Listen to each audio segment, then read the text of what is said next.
grippe, malaria, grippe aviaire, choléra, Ebola, coronavirus.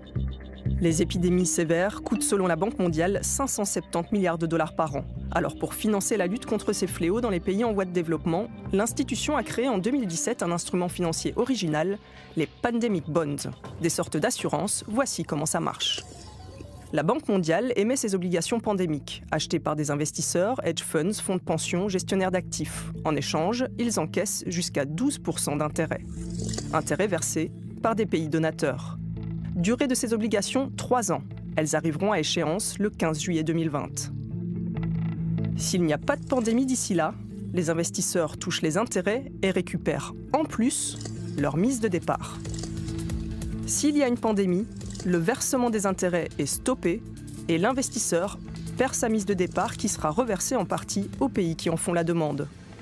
Pour ce professeur de finance, ces Pandemic Bonds sont un outil intéressant.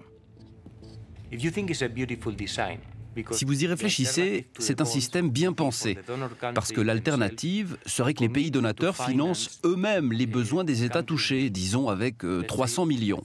Au lieu de ça, ce sont des investisseurs qui fournissent ces 300 millions, parce qu'ils touchent des intérêts payés par les pays donateurs. Donc ceux-ci payent bien moins que s'ils versaient directement l'argent. Jusqu'ici, le système profite aussi, voire surtout, aux investisseurs. Ils ont d'ores et déjà touché une centaine de millions de dollars d'argent public sous forme d'intérêts. Leur mise de départ, par contre, n'a pas été entamée. Malgré plusieurs crises épidémiques, notamment d'Ebola, jamais aucun centime de ces Pandemic Bonds n'a été débloqué. Pourquoi ? Parce que le diable se cache dans les détails de ces 386 pages de clauses complexes. Si vous passez en revue des critères du prospectus de ces obligations, vous savez, c'est une zone grise. Les virus concernés, le nombre de décès, la vitesse d'évolution, le début de la pandémie, ce sera donc très difficile de voir réellement ces obligations liquidées. Une économiste qui a travaillé pendant 30 ans pour la Banque mondiale accuse dans la prestigieuse revue Nature, pour Ebola, cet outil financier a été conçu pour échouer. D'autres critiques, tout aussi cinglantes, par d'autres économistes dans un journal scientifique de renom. En tant que tel, dans son format actuel, le système semble favoriser les investisseurs du secteur privé au détriment de la sécurité de la santé mondiale. Nous sommes allés voir Médecins sans frontières qui intervient lors de ces épidémies pour avoir leur avis. Les critères pour débloquer ces assurances seraient des critères qui ne seraient pas bons pour Médecins sans frontières. Donc il faut attendre que la crise ait duré pendant plus de 80 jours, qu'elle soit internationale. Donc les fonds sont débloqués de façon tardive par rapport au début d'une urgence. Ce sont des critères qui nous feraient prendre trop de risques lorsqu'on démarre une réponse à une urgence. Même ce partisan des Pandemic Bonds pense qu'elles ont quelques défauts.